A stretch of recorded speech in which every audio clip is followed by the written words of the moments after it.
Justin, first of all, just a few minutes on your background. Who are you? How did you get to where you are? And then ultimately, I want to find out what prompted you, what led you to write this book. Yeah. Thanks, Mike. That's a great intro. I feel like you've covered a lot of ground already, so thanks for doing that. In high school, I attended a youth camp and really felt God calling me into some kind of full-time vocational ministry. Didn't really know what that was going to look like when I was in high school, but I clearly felt God wanted me to be active in my faith as part of what I did every day for a living. So, I went to Bible college and quickly discovered that that really wasn't my calling. I wasn't called to be a preacher or a pastor. And so, I felt a little disillusioned, like, okay, God, what are you doing? Where am I supposed to be? I knew I had a mind for business. I knew I had a lot of creativity inside of me. And so I went back to State University, Wichita State, and quickly discovered advertising and marketing was the thing that really resonated with me. It was a really cool blend of strategy and business and also creativity and words and images and persuasion. And so got my degree in advertising and marketing and I was off and running, joined a large ad agency here in town and started working my way up the ladder. Well, as God often does, he intercepted my plans and I had a conversation with a gentleman at an event and he gave me an application for a missions organization. I'd never heard of this organization before. It was called YWAM. And I thought this guy was a little off, like, I'm not sure why you're giving this to me, but he said, the gentleman I was supposed to give this to didn't show up and God's telling me to give it to you. So uh, he did mention that the training, the actual base was in Maui. So that tended to help me warm up to the idea a little bit more. So There's a confirmation for you, right?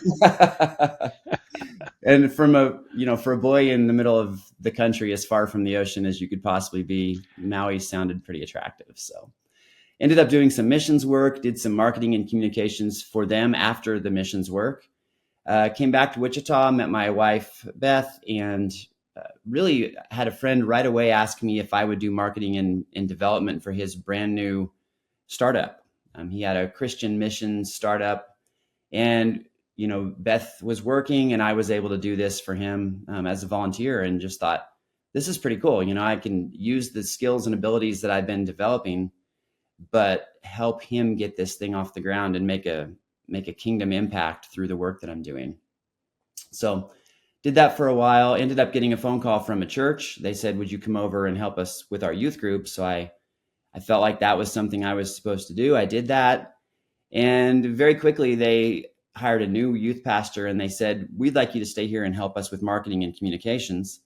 We don't have a job. There's no role and it doesn't pay much, but we would really love for you to do it anyway.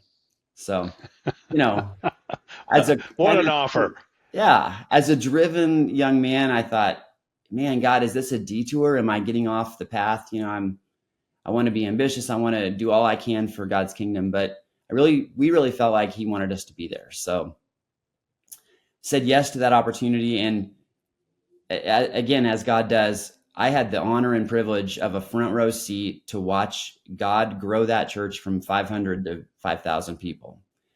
And it was just such an amazing opportunity to utilize all of the gifts and talents and experience and education that he'd given me uh, in that environment to really help reach people for Christ. So that was amazing. That was a 14-year run. And about that time, after 14 years, I felt God calling me back into the marketplace.